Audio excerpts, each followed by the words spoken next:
Are we ready? Yes. All right, let's welcome Lulu, Rachel, and Jane to the stage. Okay, I'm Rachel. I'm Lulu. I'm Jane. And we are co-authors of The Highest Bid, presenting to you all at Penguin Random House Publishing Company. In a world where women are sold to the highest bidding man for marriage and every aspect of their lives are controlled, Esther Winter risks life of torture to break down a system that has oppressed women for generations. This dystopian novel takes place in a theoretical future world looked like regressed in American 1950s, where women have very few rights beyond life and are forced to conform to the rules set into place by men. So the world takes place in the world of Fairview, which has 12 towns, each with a representative. The representatives live in the capital city and form the governing body of Fairview, and their main goal is to keep the system that oppresses women in place. There's an annual bidding ceremony in all of Fairview in which 15-year-old girls are sold to the highest bidding man for marriage, and once married, a woman's purpose is to listen to her husband and follow the rules.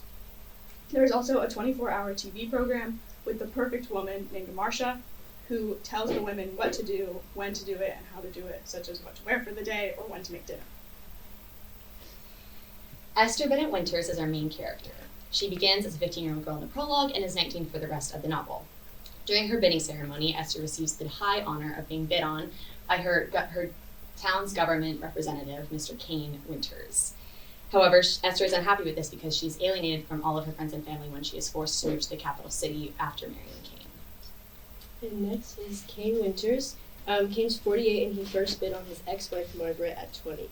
He has a big problem with control, which only grew after being selected as a government official, causing Margaret to run away.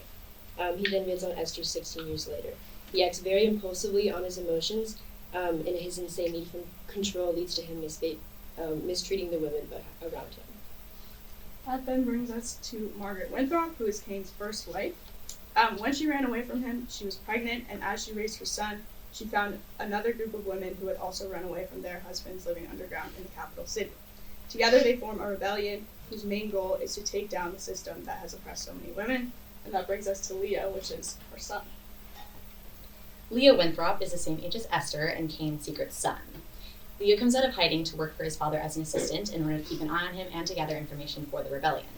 He is intensely loyal to his friends and family and would do anything to protect them. He provides an escape for Esther from her life of conformity and monotony. Here are me and Rachel's book covers from design. And then Act 1. We start just before Esther's bidding ceremony, where we learn of her dislike for them because they separated her from her sister Ruth.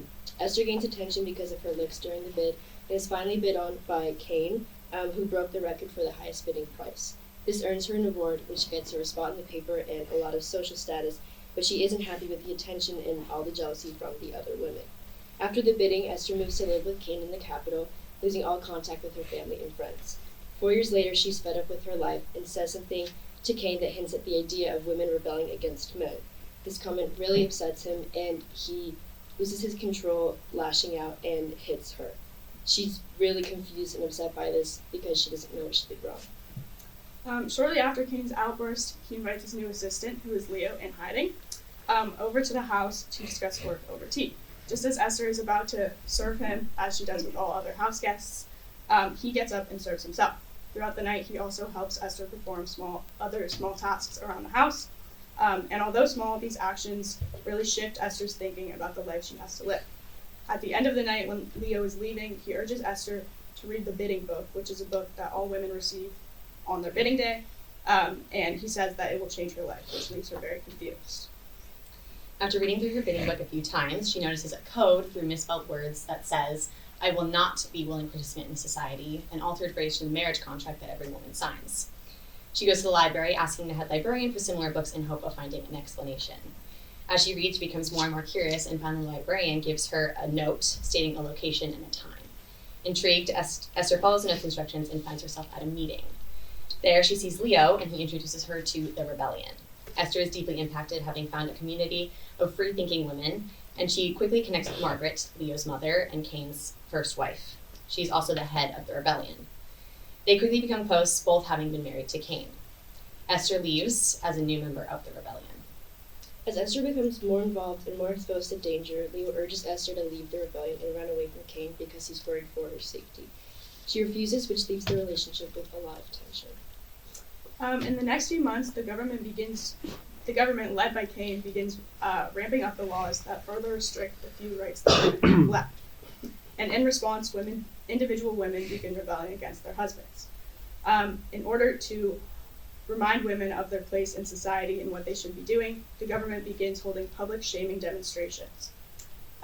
In Cain's office, Leo sees a list of the women who will be in the next public demonstration and sees that Esther's sister Ruth is on the list. Esther is scared for her sister's safety, and she convinces the rebellion to move up their timeline to overthrow the government and to save her sister. We are left wondering if they will succeed or if Esther's need for justice will expose her to the true danger of men's control. All right. Now for reflection, I've connected with the themes in our story because they are very, very applicable to today's culture. Yes, 50s housewives are no longer the norm for women, but there are a surprising amount of 50s values that still repress women today. One aspect of our story is a TV program that women are forced to watch all day, every day, portraying the perfect woman doing the perfect things. I think this relates to our social media trends. We are constantly getting told what is right, what is wrong, what's in, what's out, who to like, who to hate, like how to be. And although it doesn't seem like it has an effect on each of us, it really can be deeply damaging to so many people. Personally, this theme really stood out to me because it highlights a comparison we all feel towards each other and how social media impacts how we see each other and ourselves. I've been passionate about this project because women's rights are very important, and they have come a long way, but there's still a lot more work to be done. Especially recently, there's been a lot of problems there. Despite our setting mimicking the 1950s, it's still relevant because, but not limited to, a recent surge in misogyny through social media and restrictions on women's reproductive rights. And some of our narrative inspiration for the book comes from The Hunger Games and Handmaid's Tale, which also touches on reproductive rights. I really connected with this project because it was really interesting to be able to create a project that is so related to today's world. And I think the general plot and themes of our story helped all of us in our group reflect our worries and fears about what have been going on in today's world. So yeah, thank you.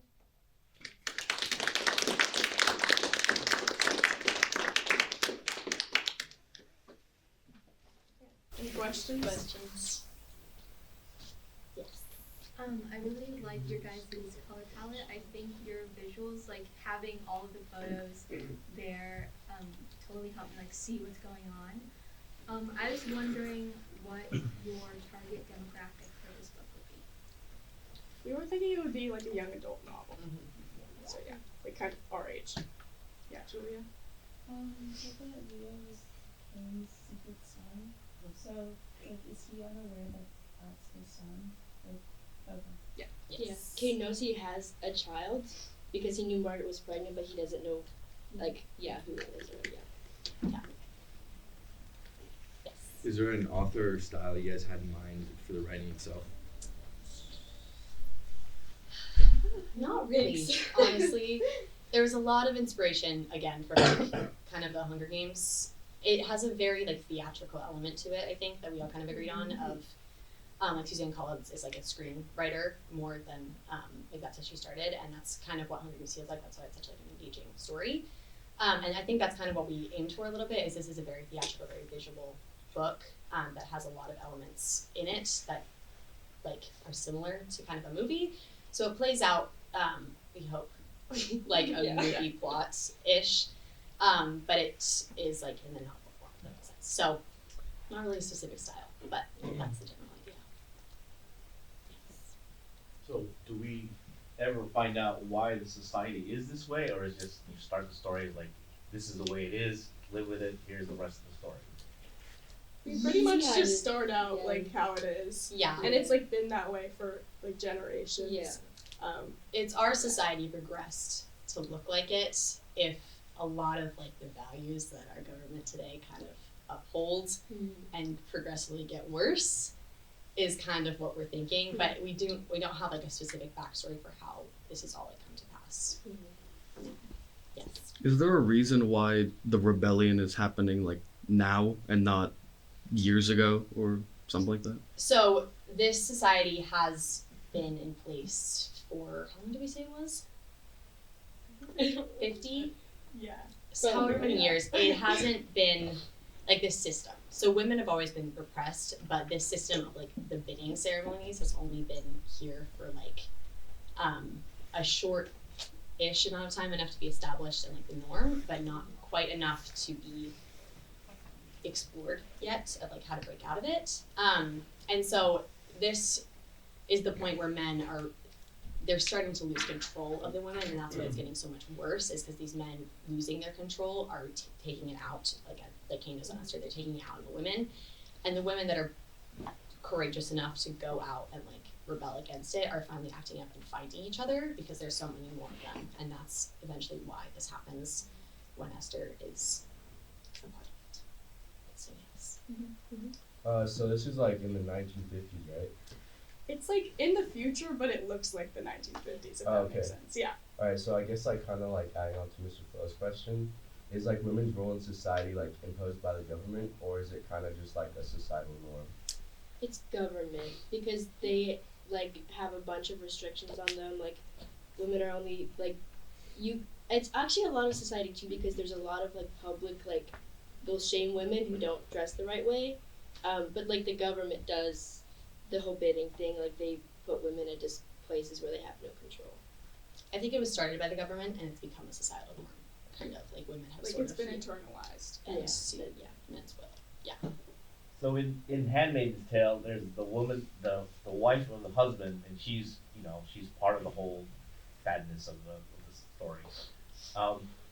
And she's very strong, interesting character, but you basically find out why she does all this bad stuff, even though she's a woman. So, what motivates the women in here to do that? Be that way. I mean, probably just fear, because there are pretty like severe consequences, both like legally and also like societally. So like we said, like when women like rebel or like don't wear the dress that they're supposed to wear that day or something, like they're put in the paper, they're publicly shamed by other women. So it's like kind of also like pitting women against each other.